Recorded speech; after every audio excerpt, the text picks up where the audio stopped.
Hello, this is Mr. Mobility once again. I have the Redmi 14C from Xiaomi here in my hands, and I thought that before I do the unboxing, I might give you a comparison with the Redmi 13C, which is supposed to be a successor to. How do they compare? If you already have the 13C, should you consider upgrading to this?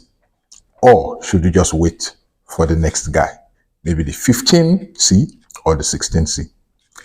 Let's get right into it. The first thing about the Redmi 14C is that it is heavier than the 13C. The Redmi 13C is about 192 grams. And this guy here weighs at least 204 grams. And depending on the back cover that you get, it weighs even more than that. The Redmi 13C has a 90 Hz display. The 14C has a 120 Hz display, so that's an upgrade. Also, the display of the Redmi 14C is bigger than that of the Redmi 13C. The Redmi 13C has a 6.74-inch display. This new guy has a 6.88-inch display. Both of them are 720p resolution. I really wish that we got an upgrade to 1080p. Now, there is a downgrade in the display that you should be aware of. The Redmi 13C has Gorilla Glass protection on the screen. The Redmi 14C does not. That's a serious downgrade if you ask me, especially for people who are a little bit less careful with their devices. Let's look at performance. What's the processor in the new guy compared to that of the old one? The Redmi 13C has a Helio G85 chipset, while the new guy has a Helio G81 Ultra chipset. Now, that means the Redmi 14C's processor is a slight downgrade. It is a slight downgrade to the processor in the Redmi 13C.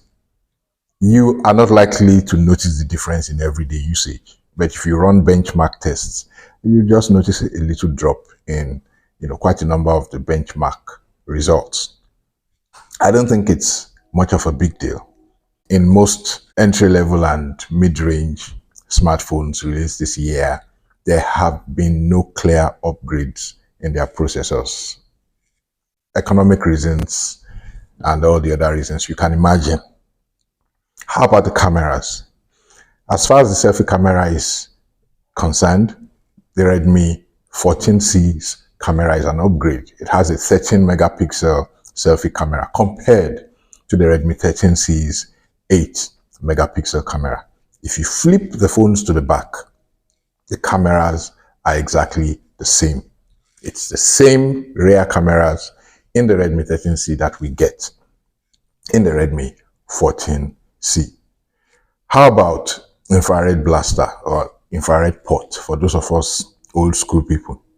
Unfortunately, there is none in here. Yes, it sucks. Why? A brand like Tecno is putting infrared blaster in its entry-level smartphones now, and Xiaomi, that helped pioneer this trend, is not putting an infrared blaster in their entry-level mid-range phones yet. That sucks. The battery capacity is another area where there's an upgrade from the Redmi 13C, which has a 5,000 mAh battery. The Redmi 14C comes with a 5,160 mAh battery.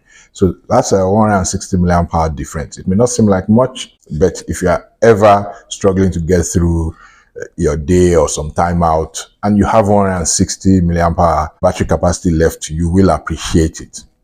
The two of them have the same 18-watt fast charging speed. That's the summary of the differences between the Redmi 13C and the Redmi 14C. If you own a Xiaomi Redmi 13C, I do not think you have any business trying to upgrade to a 14C. Don't bother. Don't bother. As far as I can tell, the Redmi 13C actually holds more value. Yes, especially because of that Gorilla Glass on the screen.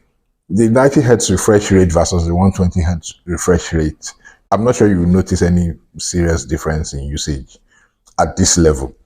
On a higher end smartphone, yes, you probably notice it. Everything else is pretty much the same. The only serious upgrade, the only significant upgrade is in the selfie camera. If you want a better selfie camera, okay, you can drop your 13C and buy the Redmi 14C. Your call. I'll see you in the next video.